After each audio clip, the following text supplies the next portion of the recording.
Zamany, man, I appreciate you coming on the parables, dude. Yeah, thank you for having me. Dude, on a busy day, I mean, taking time out of your busy schedule to come here.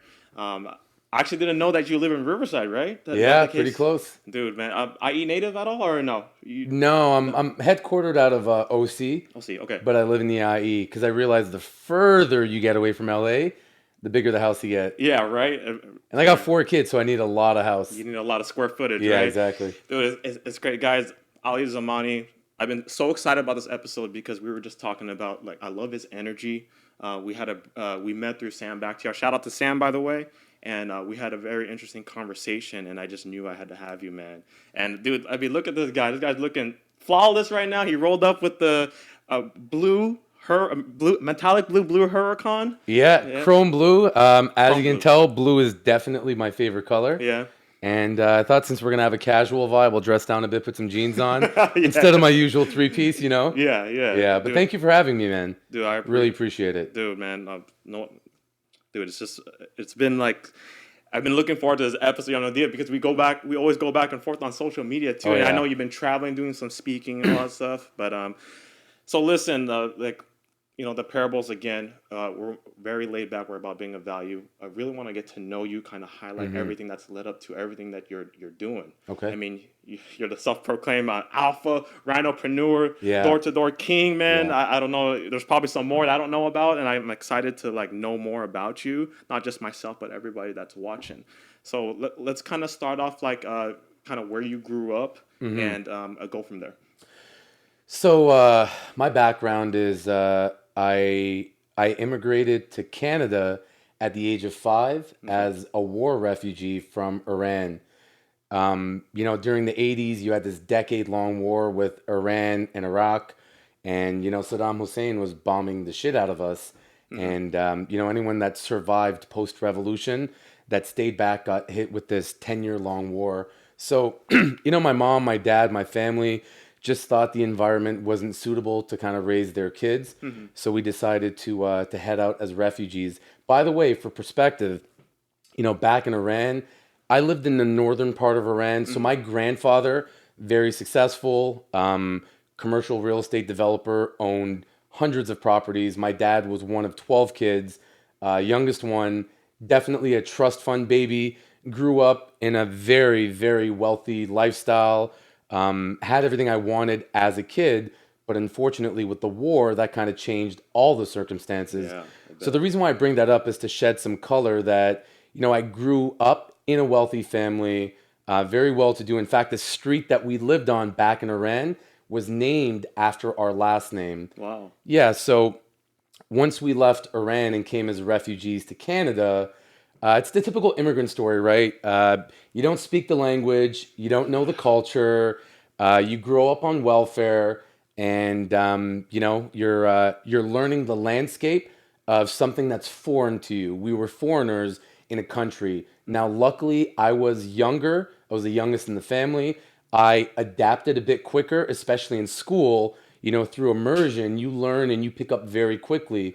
But the reality is I grew up with very tough circumstances. I'm not going to get into details, but I may have been born into a family with a silver spoon, but that quickly changed into a fucking plastic spoon when we came to Canada. Everything had to just basically restart it. Yeah, just readjusted, right? Yeah. So in any event, I grew up in Toronto the majority of my childhood as a teenager and as an early adult. Went to school, got an education, diagnosed with ADHD at a very young age, very hyperactive, went into high school, continued my education. Somewhere in the middle of high school, right around grade 10, grade 11, I started connecting with the wrong crowd, and I love my boys to death, and I still talk to many of them, but our priorities were all fucked up, Instead of getting an education, thinking about our future and creating an opportunity, I was more focused on skipping class, smoking weed. Typical high schooler, right? Yeah. And then then I upgraded and I joined a street gang. Then I sold drugs for a bit. I even did drugs for a bit. So I went through a lot of highs and, more importantly, a lot of lows. And a lot of people don't know this about me, but I actually failed grade 11, which was very hurtful to me and to my family. And I remember sitting down with my mom, and my parents were divorced at the time. My sister had already moved out, been married. And she said, listen, like, we didn't come to this country as refugees for you not to create a better opportunity, a better lifestyle for yourself. You're getting caught up in the wrong things. And, you know, at that point, I decided that for 1 year, I was going to really harness the power of being fucking, you know, laser focused. Yeah. So I decided to take summer school and night school, got my credits for grade 11. Grade 12, I ignored all the noise. I ignored all the distractions. Fast forward a year later, when I finished grade 12, not only did I pass, I got a 94% average. I ended up getting a scholarship to university, one of the top-rated universities in Toronto, University of Toronto. My undergrad was in accounting, and I was getting geared up and prepared to apply for law school. So I went from failing grade 11 to getting a scholarship and wanting to become a professional lawyer. That all changed when I started a summer job, what I call a summer fling, going door to door with a startup. I had no idea what would become, but I had a hard time coming to terms with it. Like, what the fuck do you mean I'm going to go door to door, commission? Like, I'm going to go down the route of education. I'm going to be a lawyer. I'm not going to knock on people's doors. That's degrading. Yeah. And What drew you to that, by the way? I had a mutual friend that had done it, and she was very successful. And she had tried to pitch me for years on end, and I never accepted it. And one time she brought a T4A, which is the Canadian equivalent of a 1099 independent contractor. She was 21, third-year university dropout. I'm about to go to university, and she showed me an income statement for $160,000 for 1 year. Wow. So at this point, I'm like questioning everything I know about life. I'm like, wait a minute, you made six figures at 21? I'm about to embark on this 12-year trajectory, right? 4-year degree, 4-year law school, 4 years of interning. Conservatively, maybe $500,000 in debt. 12 years later, to learn how to make a six-figure income, and you're making that right now. So I said, you know what? I'm going to come in for the summer.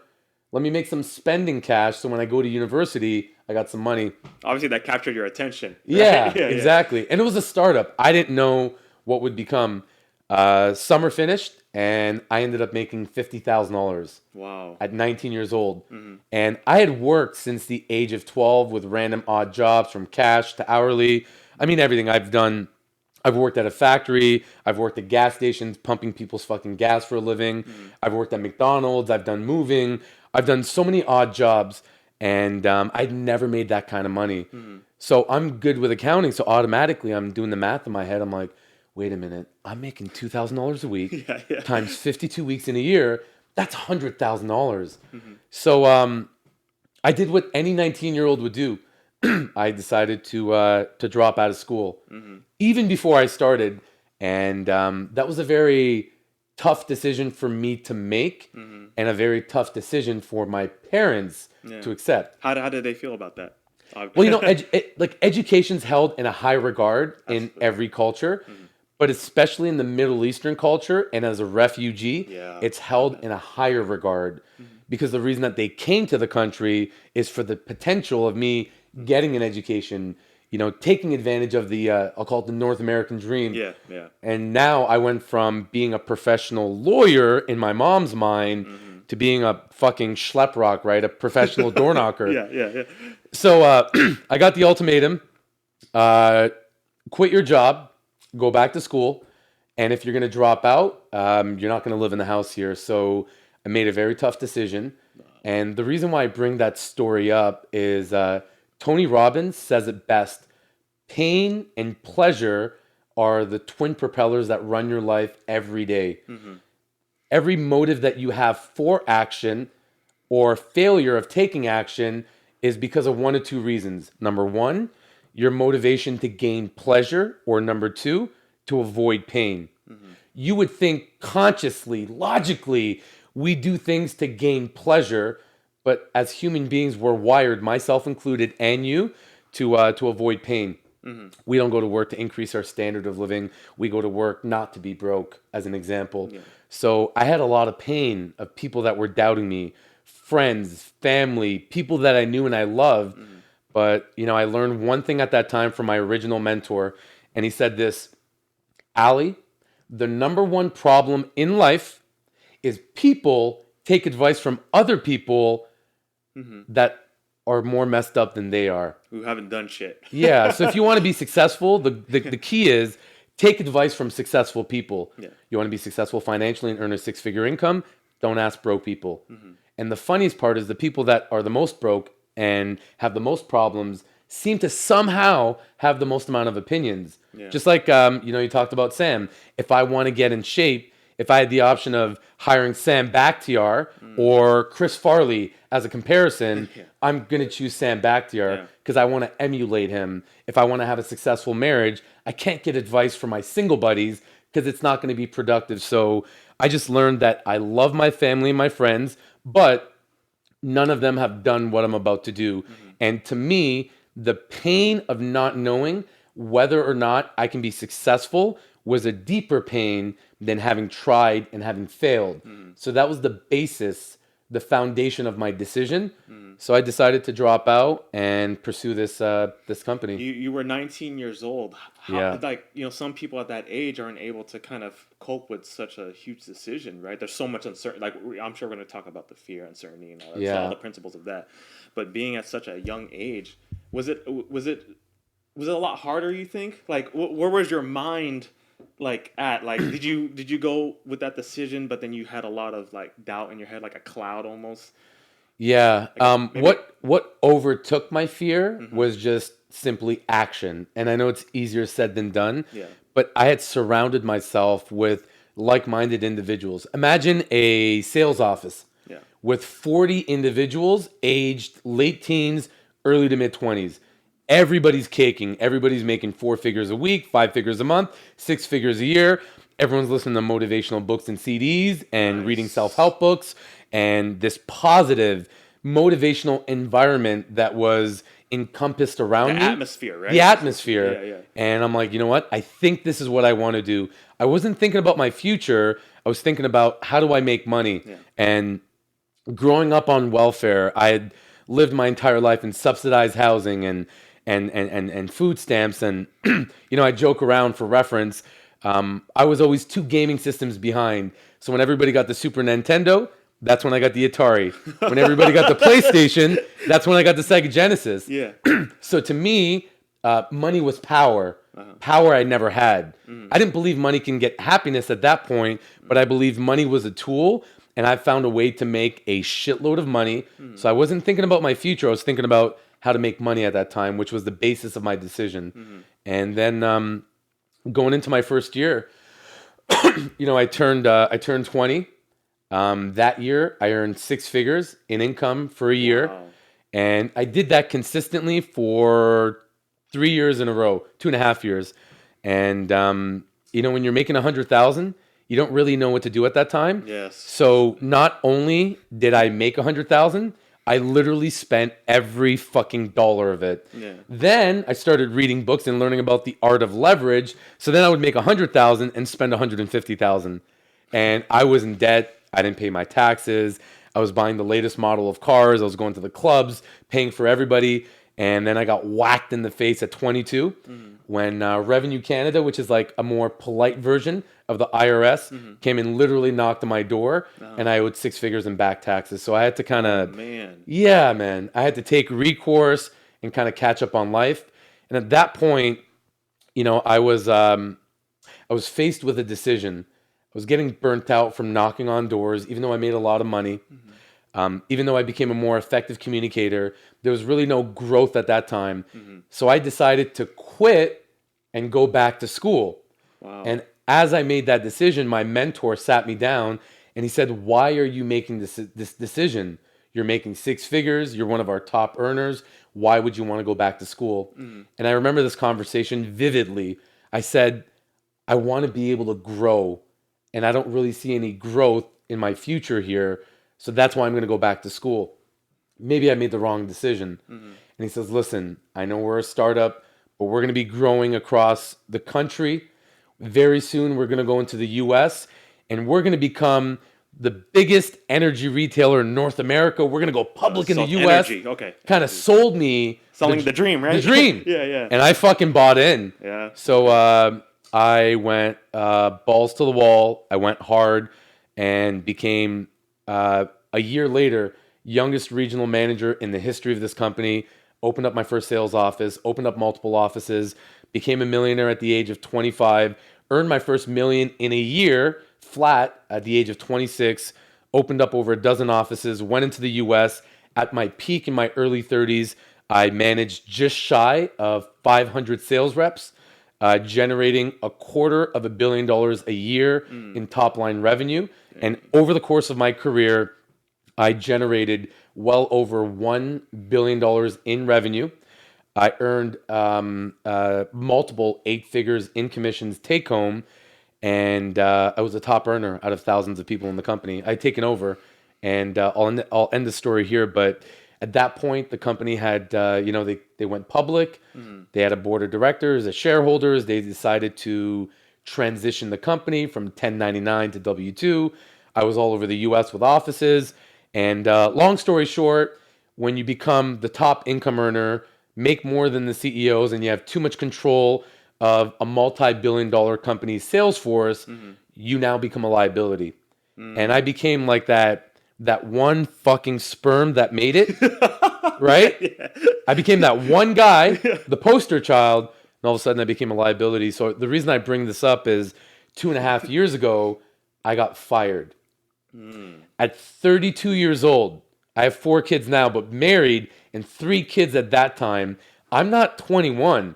I can't afford to couch surf or to live out of a dorm room or eat out of a can of beans. You're a different phase in your life. Yeah.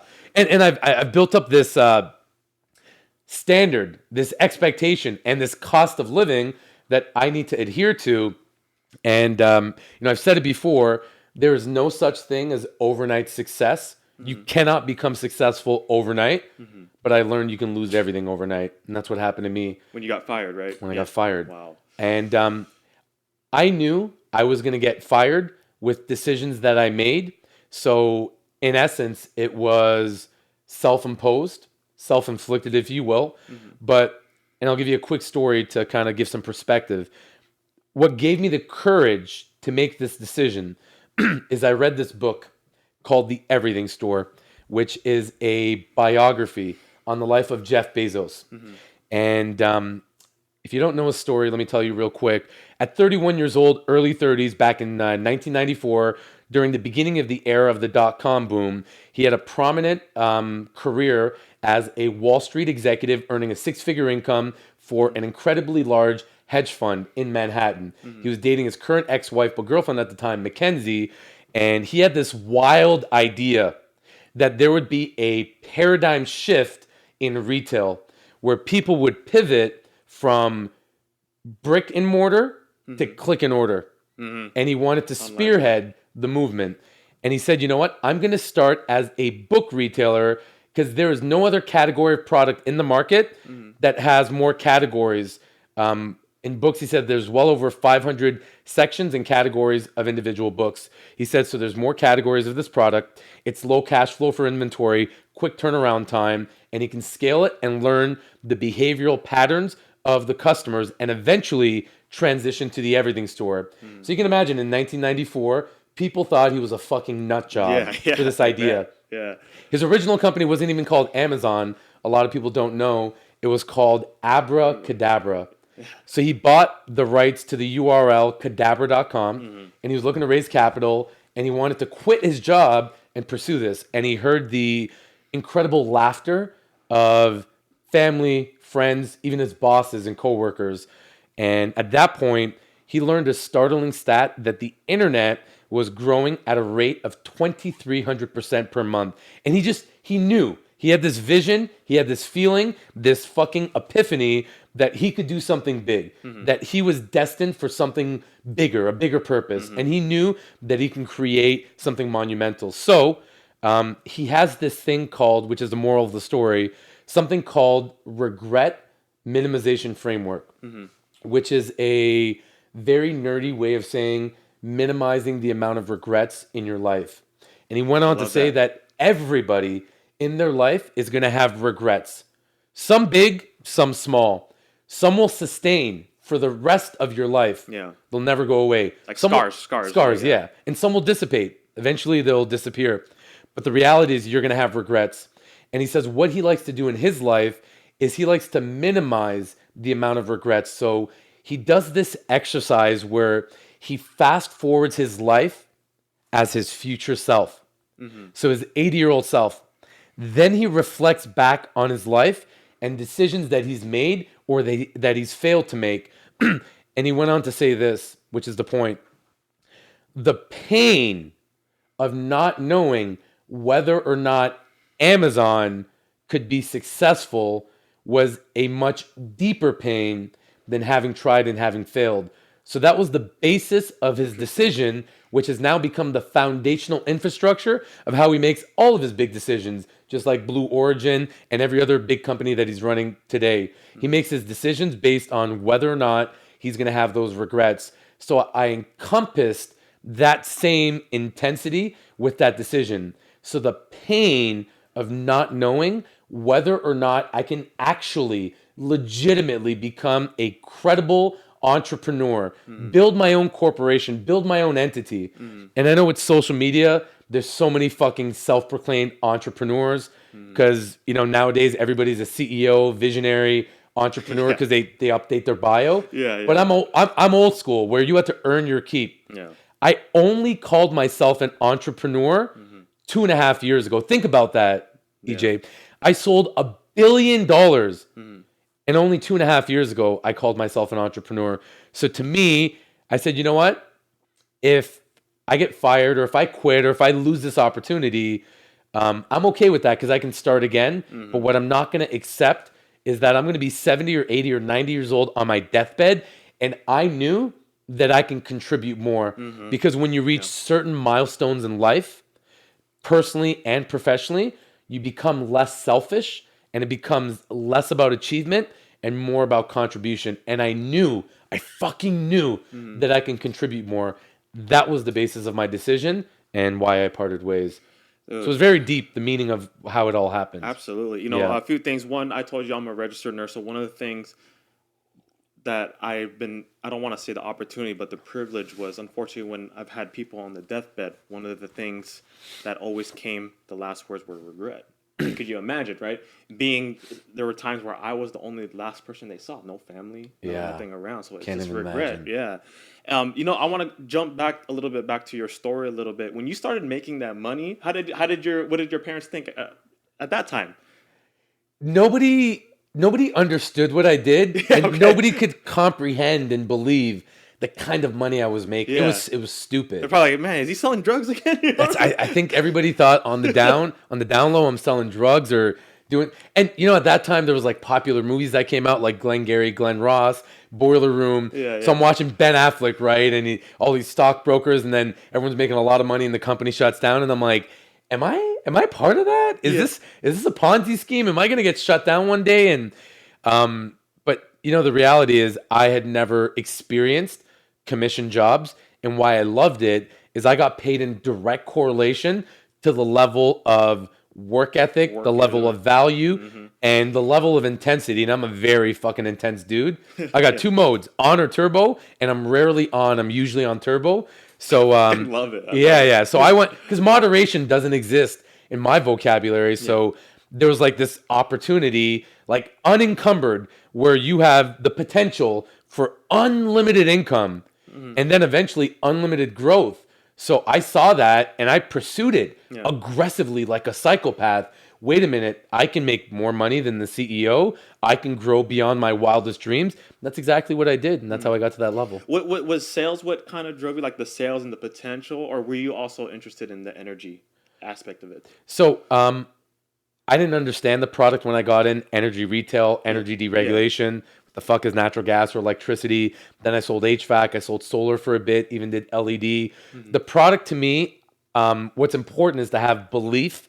I really want to provide a true value of deep meaning in the marketplace. Yeah. I want to make sure that the customer benefits from the product, the value, or the service. But at the end of the day, the product was irrelevant.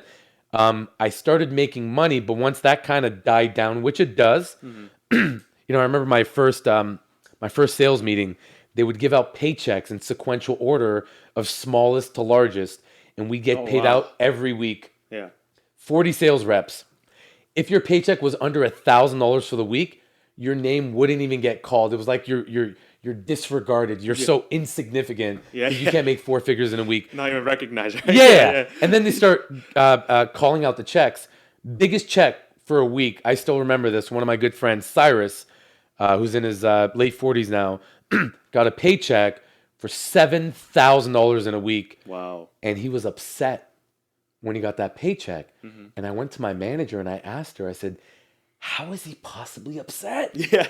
I haven't made $1,000 in a month. Yeah. If I make 1,000 in a week, I'm going to be happy as pig shit. And she says, what you're going to learn is over time, you're going to increase your expectations, your self-worth, and what you demand of yourself. And it has nothing to do with ego or arrogance. And I never understood what that meant until I got there. So the money, eventually, the sizzle died out. So I had to find something bigger. My purpose was, how do I help other people? How do I take people that are uneducated and inexperienced like myself, that don't have 2 pennies or sometimes 2 brain cells to rub together, entry-level individuals, teach them how to build a career, how to earn an income, and change their lives. So I became obsessed with empowering people, helping them out. Yeah. So it's ironic that door-to-door and energy became my vehicle, but that was my obsession. And over the last 15 years, I knew at one point I'm going to make that transition into public speaking, because I'm all about impacting, influencing, inspiring, and empowering. And I didn't know when, where, what, how. I just knew the why. And this career I had, ironically, in door-to-door sales, it made me a more effective communicator. It made me more confident.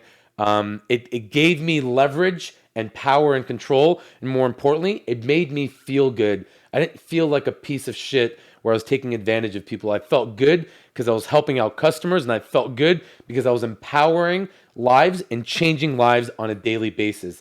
That was my MO. That's what drew me in. I almost feel, and please chime in on this. Sales, like everybody needs to be a part of sales. Isn't sales like almost an essential part of almost like human living, right? We're talking about speaking. We're talking about learning to persuade. Yeah. So many different things, right? So first of all, I think everybody is a salesperson, whether or not you're in sales. And the reason why I say that is we convince ourselves of our own bullshit every day.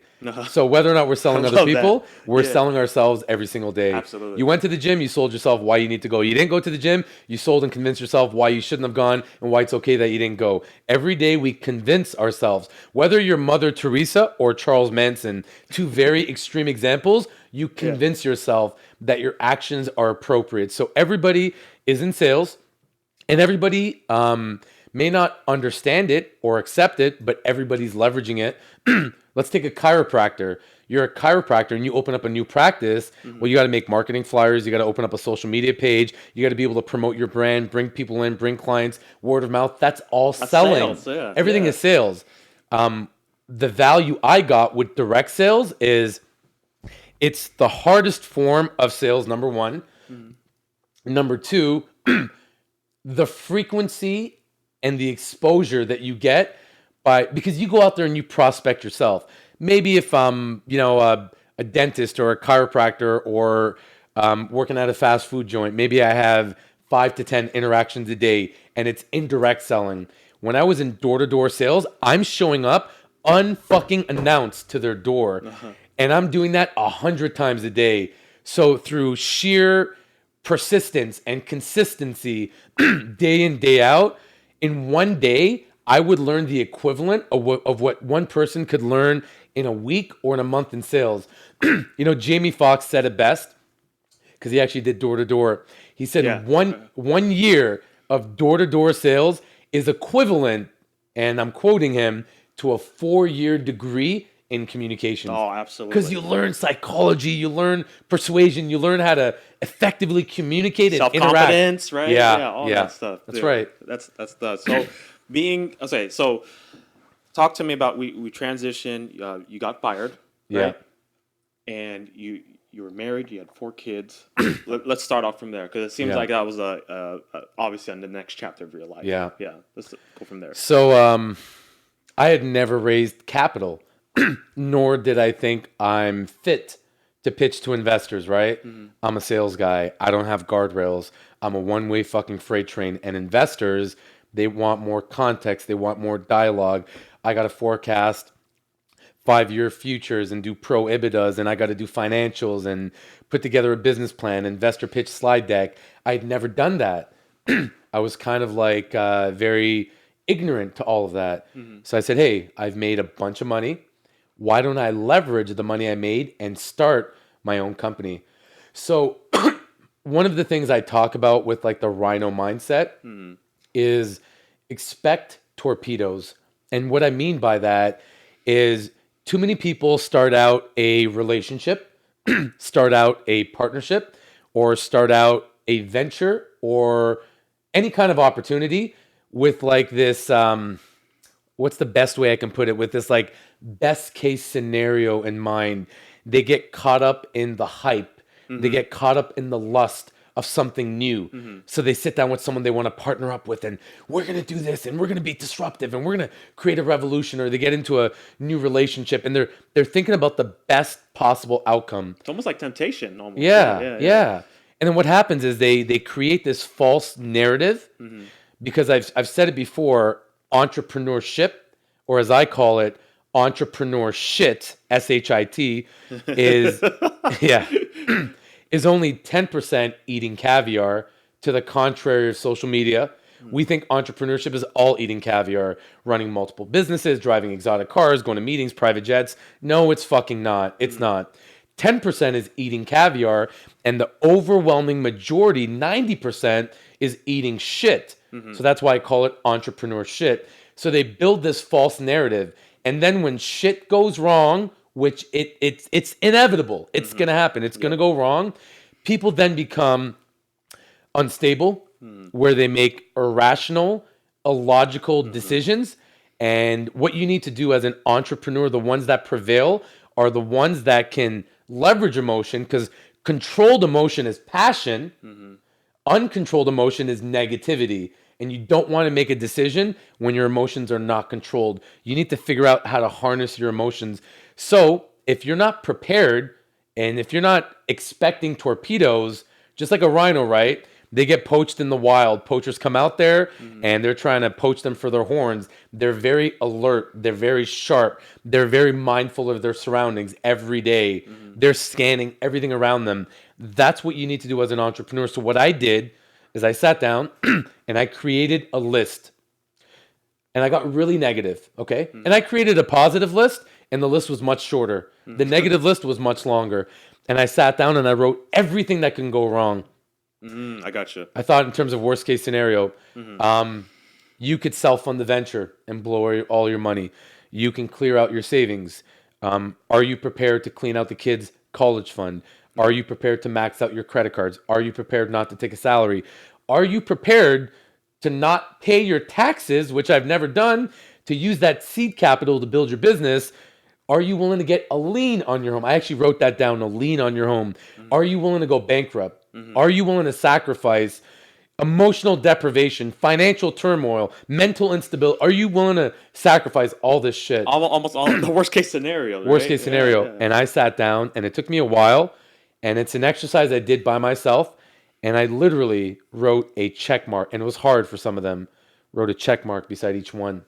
And to myself, I consciously came to terms with the fact that I can lose everything in my life. So just like the rhino, to me, death became negligible. Not literally, but figuratively. So I was willing to fucking die for my decision here because I was going to venture out on my own. So I built the company. I had my ups, I had my downs. Let me fast forward. 18 months later, put in 2.75 seed capital of my own money, took no salary for 2 years. I was filing negative returns, cleared out my savings, racked up credit card, cleared out the kids' college fund, got a federal and state lien put on my home, everything that was on my check, everything. Yeah. And this is, by the way, not even 12 months ago. Everything on the list, and I was 2 weeks away from bankruptcy. I had committed financial suicide. Wow. My wife was going crazy. Me, I was like a duck. I'll tell you why. You see a duck, they're very calm on the surface. Yeah. Very well poised. They look very calm, cool, relaxed, collected. But underneath the water, the legs, they're churning a million miles a minute to keep them above water. So I was very grounded. I remember when the letter came in from the IRS and the Franchise Tax Board of California that I literally have a state and federal lien put on my mansion. I wasn't fazed. I knew it would happen. I anticipated it. And when it happened, I said, all right, tough guy, you fucking said you're willing to accept this. Check mark, right? I checked it. You checked it, motherfucker. Yeah. You checked it. Yeah. I kept telling myself, you checked it, motherfucker. Yeah. And then at that point, I continued to stay focused on the task. Fast forward another 12 months. Company goes from being in the red to being in the green. I don't file bankruptcy. I get the liens off my home. I replace the money in the bank account. 3 of my 4 companies collectively break 8 figures in a year. Damn. This year, we're on track to do over 20 million. Last year was our second year, but our first full year. And we cracked 2 of my 3 companies individually each. I built 2 8-figure companies literally after the entire checklist got hit. Now, 2.5 years later, for the first time last month, I took a salary. I'm starting to enjoy the benefits. And now I've built multiple 8-figure companies. I haven't raised capital. I own 100% equity.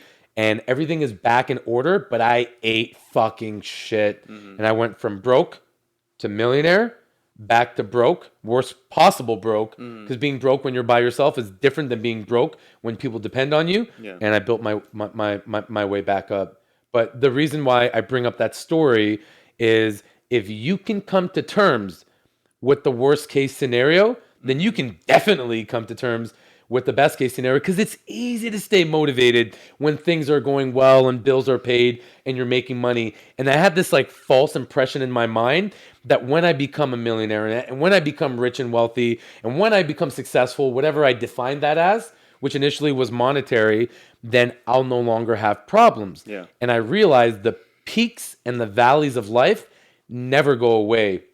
All that happens is you learn, because you build your character, you build up your toughness, you build up your resilience. All you learn is that peaks and valleys will continue. But when you have your peaks, how do you ride out your peaks harder and longer and stronger? And then when you hit your valleys, how do you get out of that shit quicker, faster, and make that shorter and expedite that? So that's all I did is I came to terms with the fact that I'm going to eat shit to eat caviar. And eating shit is even harder to do once you've tasted caviar. So that's kind of my story of how I came up, how I dropped, and came back up again. I like what you did, because a lot of people do, right? They're going to make a decision, but then there comes that cloud, right, of the uncertainty, the fear. Yeah. But you actually planned it out. You came into, like you said, you came to terms. You wrote down of what the possible things would happen. Yeah. And when it did happen, it was almost like you were ready for it. Yeah. You turned into the duck. Yeah. Is what you said, right? Yeah. Yeah. And not a lot of people look at it that way. Do you feel like you almost like reverse engineered it a little bit? Like the method of how you know. I'm all about how do I put this? Don't want to get too deep, but to me, listen, I'm not religious, but I'm spiritual. I kind of grew up Muslim, and then I got adopted into Western culture and philosophy. So religion along the way, I never, stuck with one. Spirituality, faith, I'm very big in that. Yeah. And to me, life is a collection of memories that have passed, whether good or bad, whatever memories we choose to hold on to. But life is a collection of memories that have passed and moments that haven't happened yet. So in essence, in layman terms, life is a collection of memories and moments. So for me, when I really want to get myself motivated, I'm a very emotional dude. I'm very empathetic. I'm very emotionally intelligent. I chase the feeling. That's what I chase. When I'm building my company and I'm looking to take it to new heights, I'm chasing that moment that hasn't happened yet of ringing the bell at the New York Stock Exchange with my team of executives, my family, my loved ones. That 5-second moment sounds crazy. I'm willing to sacrifice 20 years for that 5 seconds, that feeling of euphoria, pure bliss. That's what I chase. So I try to take myself to that level when it's positive. Why am I doing this? Like with my family, I take myself to the moment when I'm a grandfather and all my kids have kids and I have grandkids and we're sitting around at the house on Christmas Day. That moment is what I chase, which keeps me grounded. Once in a lifetime thing, right? And then also adversely, negatively, right? I want to feel the emotion of being deflated. I want to feel the emotion of being defeated. I want to feel the emotion of what's going to happen if I give up or if I come close to giving up. So I take myself to that negative mental state, like, this doesn't feel good, but I know what it feels like, because when you've experienced something, that motivates you more to work towards it, to gain pleasure, or like I said, to stay away from it and avoid pain. So for me, experience is the best teacher, but it's the slowest teacher. I don't want to wait till shit happens for me to experience it. I want to experience it mentally before it actually happens physically. So I do that all the time. Just because I did the checklist doesn't mean I had to go through everything. Maybe in an ideal world, I wouldn't have gone through it, but I did. But in any event, I like to experience the feeling. Before I got my Lambo, I used to go to dealerships and sit inside of Lamborghinis as a 21-year-old punk kid. Nobody knew who I was. I showed up with a couple of earrings and dyed hair and ripped jeans, and it looked like a pure douchebag. And I walked into these dealerships. Nobody gave me the time of day. Of course, yeah. And I was never allowed to test drive it, but I asked them if I can sit in the car. And this was like a monthly thing. I would go to dealerships at 21, sit inside of a Lamborghini, Murcielago at that time. I would grip the steering wheel. Oh, man. I would close my eyes, and this is exactly what I would do. Visualize. I would smell the leather. I would feel the grip on the steering wheel. I'd feel the car. And then I don't sound cheesy like goal setting and visualizing, but I don't know. I'd rather be really corny and really cheesy and really successful than really cool and really broke. So I accepted that. I'm like, you know what? Visualizing works. So I would visualize this at nighttime. I drove my Lamborghini. I owned my Lamborghini 10, 11 years before I actually bought it. And every time I'd go to bed, I'd have to do one small thing. And it sounds crazy. It sounds like a bunch of voodoo. But I'd sit down and I would take one deep breath at nighttime when I'm sleeping. And I'd go like this. And that sensation of being in the car would come back. And I would actually feel it. And that's what would motivate me towards working towards getting that car. So I would do that with every aspect of my life. I'm all about chasing feelings, chasing moments. I want to experience the moment before it actually happens. And then when I experience it and I get a taste of it mentally, I'm like, shit, I need to make this happen. Yeah. At all costs. So that's kind of how I operate. Jeez, man. Same thing I'm doing with public speaking now, right? I'm chasing that moment of pulling a Grant Cardone and being on stage, 35,000 person event venue, and jumping out of a fucking plane and skydiving into the Marlins Stadium. Like that's the feeling I'm chasing. Yeah, dude, that tool, visualization, is so powerful. Yeah. Like, I'm gonna have to smell your Lamborghini after this. Let me tell you a quick story. So in the late 80s, what they did is they took a group of Olympic athletes and they stripped them down to their undergarments. And they did 2 different exercises back to back. The first one is they created a simulated environment of their Olympic events. And what they did is they connected a bunch of sophisticated biofeedback equipment. Best image is like, if you watch that music video, 50 Cent in the club, when he's on the treadmill and he's running, he's got all the wires, just like that. And this equipment would measure the muscle frequency, because the muscles would fire in a specific sequence. So they would run their events, whatever the events were, and the machine would measure it, the biofeedback equipment, and it would document it. almost immediately after, they would take the same athletes, sit them down, get them into a deep state of meditation, and get them to visualize running their event. The movement, everything, right? In their mind. Yeah. Like very extreme. And what would happen is the machine, because they're still attached, would document it. What was unique about this experiment is in both exercises that the muscle frequency was almost identical, meaning that the muscles would fire in the exact same sequence physically as they did mentally. Now the contractions weren't as extreme, but that goes to show that you get the same muscle reaction and the same chemical reaction by doing something and envisioning something happening.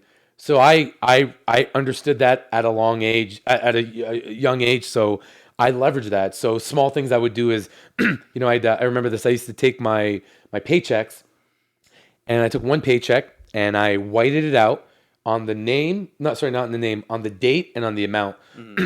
I blew this check up to 8 feet by 3 feet. I laminated this check. It cost me $120 at Staples. And I took 4 fucking thumbtacks and I put it up on my ceiling. Holy shit. And I wrote $1 million on that check and I put a date. And every night when I went to bed, that's the last thing I would see. And every morning when I would wake up, that's the first thing I would see. And it's just small things like that I did that would really push me to that level. I put a date to make my first million at 26. And it actually happened at 25. So I missed my goal, but in a good way. In a good way, earlier. And to me, you can attribute that to many things, but the one thing that kept me centered was constantly visualizing achieving that income level, achieving that desired life, achieving that next level of who I want to be. Because Abraham Maslow, he talks about it, the 5 hierarchies of needs, which is our physiological needs as humans.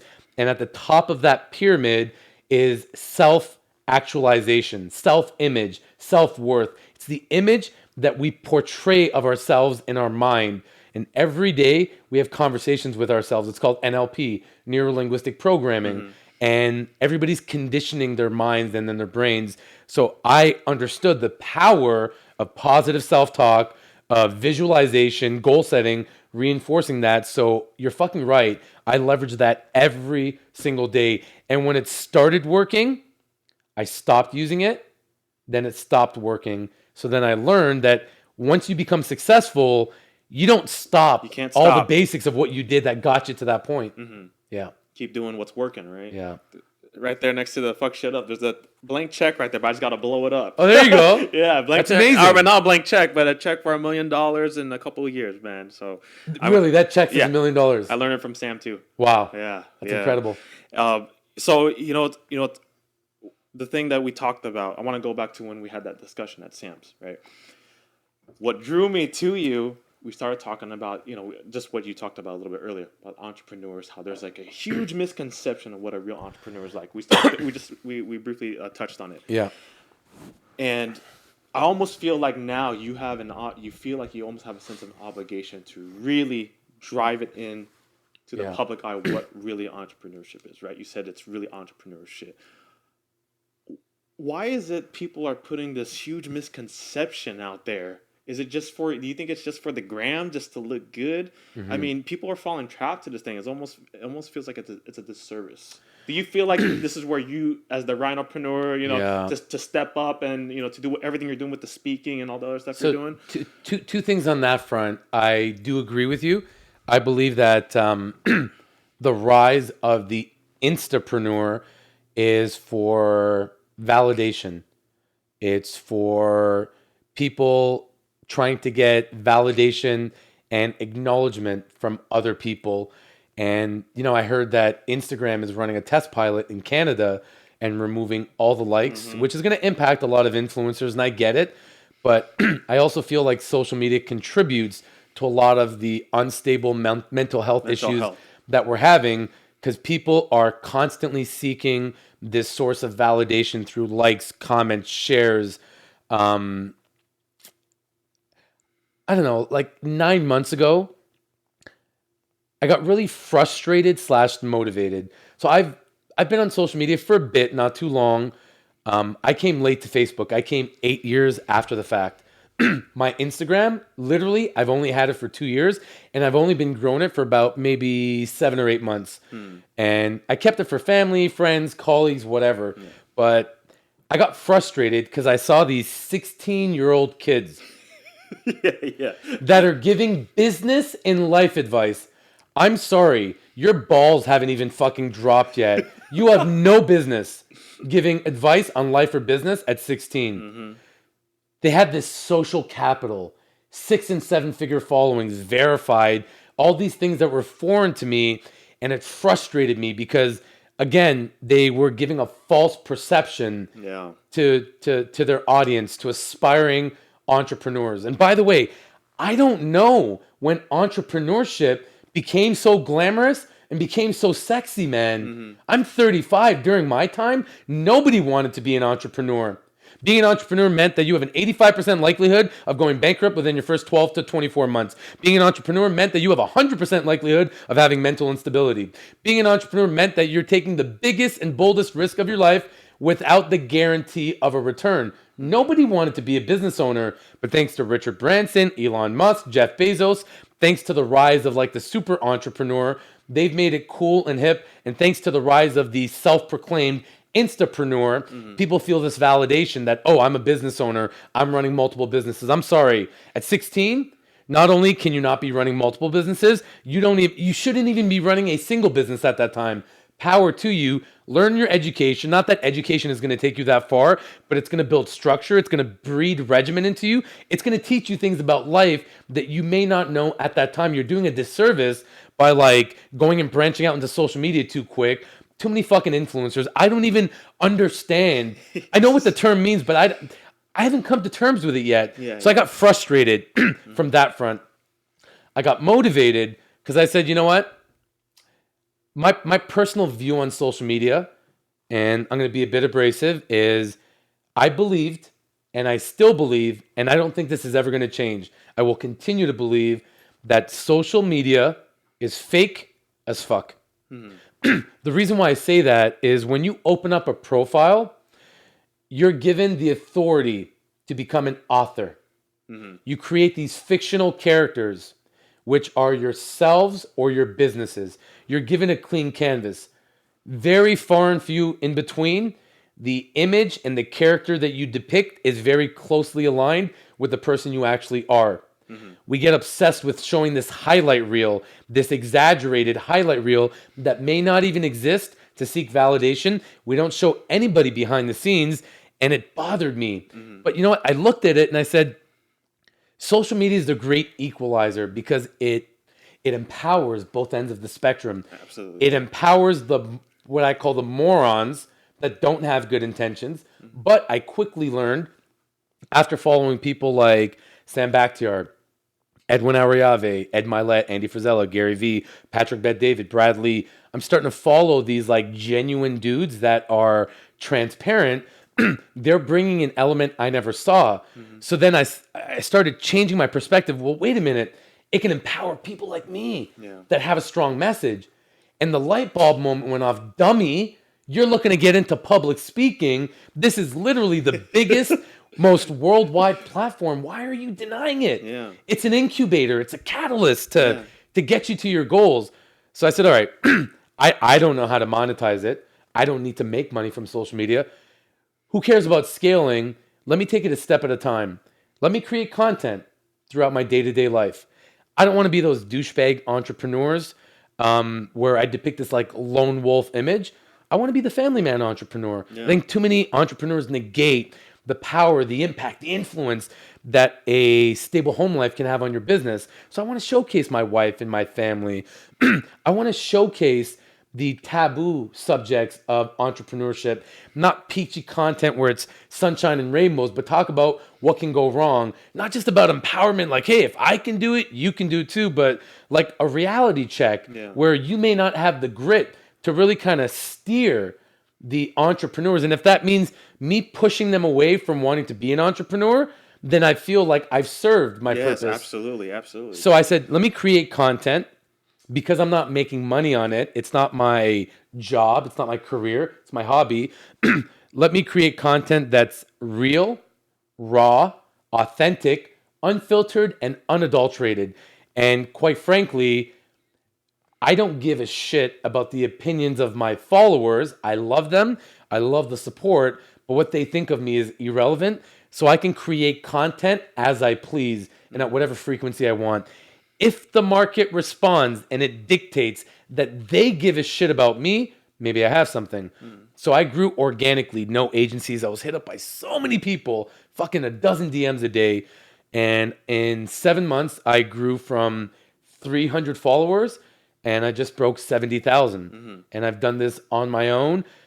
I don't have a social media manager. I respond to all my comments. I do all my posts, my captions, my banners, the hashtags, responding, DMs, like IG stories. Everything is me. And it's costing me at the rate of 10 to 12 hours a week of sheer sweat equity, but I wanted to build it on my own to understand it. And I treated it like a business. I said, hey, if I'm going to grow my social media, I'm going to understand algorithms. I'm going to study my insights. I'm going to learn the patterns. I'm going to stalk other profiles because you cannot grow what you cannot measure. So I studied my stats. I grew it. And now I'm at the point where I feel like, hey, dude, you got some traction. 70,000 people apparently care about what you have to say. Maybe at this point, it's time for you to make that transition, which is what I've done, that leap. Dude, I'm so happy you do, because one, I know you're a good person, and again, there's a saying out there, right? I'm sure you heard of it. The person with the highest energy will have the most, will be the most influential, right? Yeah. And obviously, your energy and everything that you do, man, I love it, and that's why I had to have you on the Parables, man. So, dude, so let me ask you. All right, we're about to run out of time. I know we spoke about like kind of your end goal. You know, what you're trying to do with your business and stuff. What else is Ali's legacy have in it? So my legacy is twofold. Number one, most important, is creating a legacy for my children. I left from a very wealthy family back home, and our family tree went from up here all the way down here. I want to be that one dude, because I'm first generation North America. I want to be that one dude that brings up our standard of living. I want to be the one dude that elevates our family in this country, in this continent, across the world. I want to leave something for my children to be proud of. Not just that my dad was a hard worker and he loved us and he gave us everything that we wanted, but my dad was able to impact us in ways that we cannot explain. My dad laid the foundational infrastructure of my life to be able to provide for generations to come. And also important, not as important, but I say equally as important, because without this second part, I can't create the first part, is creating a legacy in the marketplace. So I need to make sacrifices with the family at certain points to be able to prioritize the business to create that long-standing legacy where I can impact, never mind thousands, I'm talking about millions across the world. And I know everybody has their own motivation. You know, Andy Frisella wants to do it. You know, Charlie Rocket wants to do it. Everybody's on their own trajectory. But what I'm doing, what I'm looking to do is to make an impact. I'm not looking to single-handedly change the world, but I'm looking to bring value where it can impact other people in a positive way. I don't want to be that one guy where everyone's like, oh, Ali changed my life. I don't think you should ever give the power, influence to one individual or one conference or one book to completely change your life. You're not that weak. You don't need that. When people tell me I've changed their life, I don't want to change your life. I want to impact your life, but I don't want to change your life. I want you to change your life. I want you to be the driver. I don't want to be the driving force. I want you to be that driving force. I want to be a source of inspiration, a source of someone that's relatable, someone that's credible, somebody that could help you change your perspective. I'm looking to shift the paradigm. I'm not looking to change your life. So if I can do that successfully, I would have created generational wealth. I would have created a legacy that's going to live beyond, and more importantly, that would have created a legacy, an influence in this world that my children would be proud of, that when I'm long gone and I'm 6 feet under, they're going to remember me for not only who I was, but what I did for other people and them. Dude, you're an incredible guy, dude. Thank you for being on the Parables, man. Dude, Ali, first off, where can everybody find you? Because we know you're gonna be, making this impact in other people's lives. Where can people find you? Where they could reach out to you? All right, so you can follow me on Instagram at the alizamany. So TheAlizamany. There's a link to my link tree in my bio. You can follow me on all social media platforms. I just wrote my first book. The Rhino Mindset. It's how to charge forward, become laser focused, and become an unstoppable badass entrepreneur. And actually, Brad Lee, the OG Rhino, is doing the foreword on the book as well. It's going to be released later on this month. And it's an incredible book. I put a lot of time and energy into it. Outside of that, started a YouTube channel, starting to get on podcasts. Over the course of the past 3 months, I've spoken on over a dozen stages. Pretty soon I might be running my own events as well. But I'm in the early stages of really exploring what this career path means for me. Yeah. Right now it's a bit vague. Does that mean me speaking? Does that mean me writing? Does that mean me traveling? I'm not sure yet. I'm just experimenting and seeing what serves me best. But I'm very active on social media. And, pretty soon I'm going to be releasing, a VT virtual training course, creating these inner circles where I can start mentoring people. But I'm not in a hurry. I'm not looking to make money. I'm doing pretty well in my life. At some point here, maybe throughout the end of the year, I'll start branching myself out where I can start contributing on a much larger scale. But in order to do that, it has to become systematic because I'm one person. And as I grow, I have 70,000 already as it is. I grow to 500,000, 1 million. I'm not going to be able to be everywhere all at once. So I'm just learning, man. Yeah. The best teachers are the best students. I'm still learning at this age, and I love what I do. I love to be able to contribute and impact other people. I love my family. That's my why. That's what keeps me grounded every day. And that's it, man. I'm just a regular fucking dude. I might wear these bright suits and have a bright personality and have a lot of energy and colorful language and have these wild antics, but I'm just a regular dude, man. Refugee to dropout to entrepreneur, family man. That's me, man. And if I can do it, and I know it sounds cliche, but if I can do it, anybody that's listening to this podcast can do it as well. Dude, I love the honesty, man. Yeah. I love the honesty. Dude, you know that only legends sign this canvas, so please, if you could grace this let's canvas, do it. Man, let's do that. And all again, Ali Zamany, your book comes out in a month? It's planned to come out the end of this month, may trickle into next month, but as soon as it does, I will let everybody know. So his book, most likely in a month. By that time, I think we'll be releasing the episode. I will include a link so you guys could grab that book. Again, I appreciate you, brother. Yeah, anytime.